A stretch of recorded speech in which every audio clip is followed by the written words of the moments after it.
Republicans have their first primary debate. Trump goes out for an interview on Tucker, and Trump also gets arrested. Let's talk about that. Let's start by talking about the Republican debates.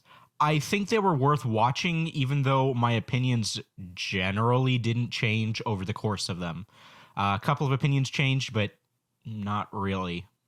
So let's start with Nikki Haley then. She made a comment that I don't think was a good choice, where she said that Israel does not need America, America needs Israel.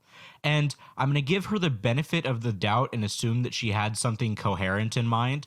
I can make an argument about that regarding Iron Dome in particular, but Nikki Haley really needs to come out and actually explain what she meant by that, because outright it doesn't sound great, especially for a sitting president to have that position. She really needs to explain what she meant. Next up, we have Tim Scott. He did okay. He did about as well as I expected. He really came across much like Ben Carson as someone who's generally nice. It's really hard to dislike the guy, but it's really hard to really like the guy, to be excited about him. I think that he's not going to last very long in this primary. He didn't do that well. He did okay. I don't think he's going to last very long. Next up, we have my preferred candidate, DeSantis. He didn't do that great in the debate, which I don't think anyone was shocked by. No one looking around thinking, yes, DeSantis is going to be phenomenal in debate. That doesn't really his thing. He's a really good governor. He doesn't seem to be very good at the whole conveying ideas off the cuff, which I have some sympathy for.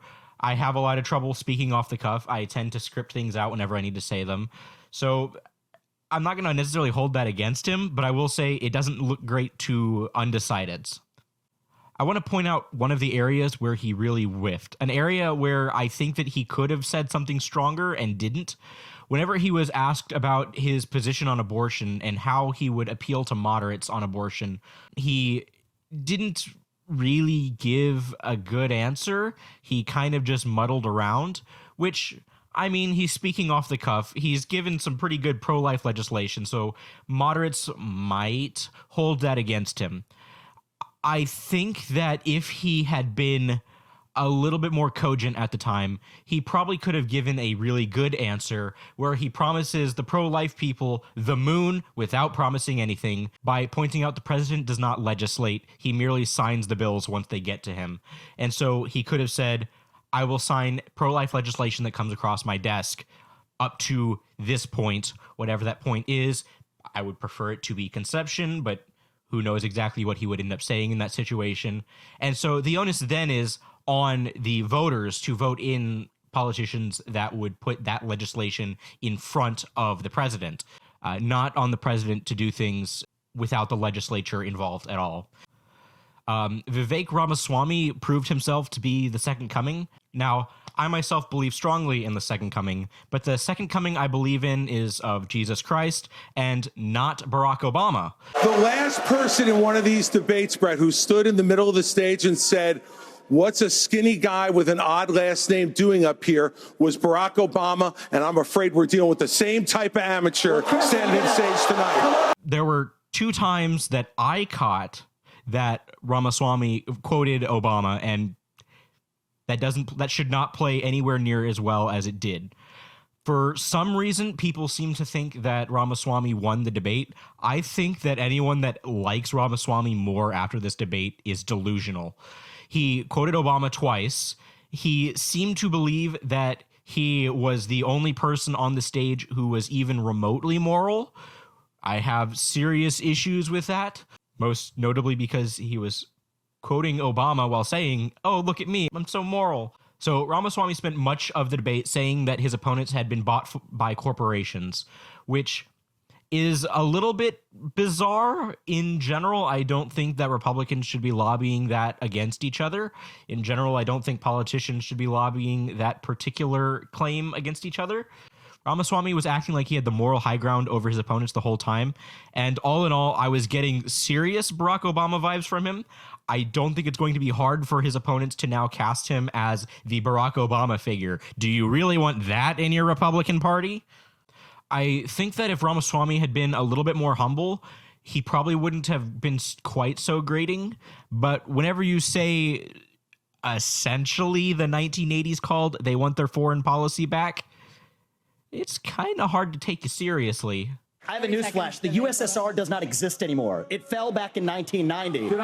In the 1980s are now calling to ask for their foreign policy back. And that brings me to my last major thought. There were a couple of other debaters who I didn't have really any opinions on before, and I didn't have opinions on after. But Chris Christie was a standout candidate, in my opinion. I probably would have ranked him at about a 4 out of 10 beforehand. By the end, he probably was a 5.5 or so, mostly due to him calling out Ramaswamy for quoting Obama. I thoroughly enjoyed this debate. I think it was worth watching. I am glad that I sat there and watched it. On to the notable absence from the debate. Trump was on Tucker that evening. Now, I don't really understand what the appeal of Trump on Tucker is. I already know most of Trump's positions, basically anything that matters.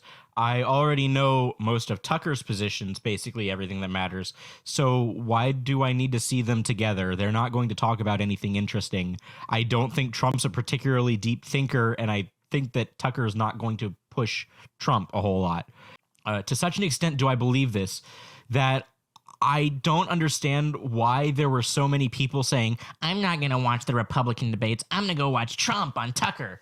I don't get it. I already know what they're going to say. I don't really care what they're going to say because I know what it is, and it's largely things I can't bring myself to be bothered by. Now, something interesting did actually happen on the interview. Trump gave us a brief history lesson about Panama, explaining why Jimmy Carter was a terrible president. He gave us essentially reason number 511. I remember hearing about this, but I had forgotten about it. But honestly, I don't really need another reason to dislike Jimmy Carter. He's just not a good president. There was one other interesting thing that happened on the interview. Tucker asked a hard-hitting question to Trump. He said, "Oh, Trump, why are you so nice to Mike Pence?" And honestly, I'm not surprised, but also, like, why? I didn't like this interview. I thought it was largely a waste of time. It was about 40 minutes, and I feel like I lost 40 minutes of my life I'll never get back for watching it. The fact that there were so many people that were excited to see this and expected something great out of it is kind of disturbing because it wasn't really anything much different than I expected. I expected it to be the waste of 40 minutes it was. But to hear so many people say, I'm not going to do this other interesting thing because Trump's going to be on Tucker, the only reason I could see someone possibly coming to that idea is because they're a Trump sycophant. I cannot imagine a reasonable human being saying, yes, Trump on Tucker is more interesting than the Republican primary debates. It's just not a thing. On to the interesting Trump stuff. He turned himself in for arrest, and his mugshot's been going around. His mugshot's actually not that bad. You look at it and you think, that's a pretty decent mugshot. He looks pretty good. I'm not entirely sure what the mugshot was for. I think that the purpose of mugshots is so you can identify inmates who's not identifying Trump. All in all, I thought it was good. He started putting it like on merchandise. And for that reason, I believe we should not call it the Trump mugshot. I believe we should call it the Trump MAGAShot. I think the release of his mugshot won't really do anything for moderates and undecideds. I don't think they're going to care. I think that it's largely a non-issue for them. I think the Trump base is going to get really excited over this, and I think the anti-Trumpers are going to lose their minds over it also in the opposite way. So to recap, this week was very interesting. The Republican debates happened, and they were interesting, and Ramaswamy is a bad candidate, and Republicans should not support him.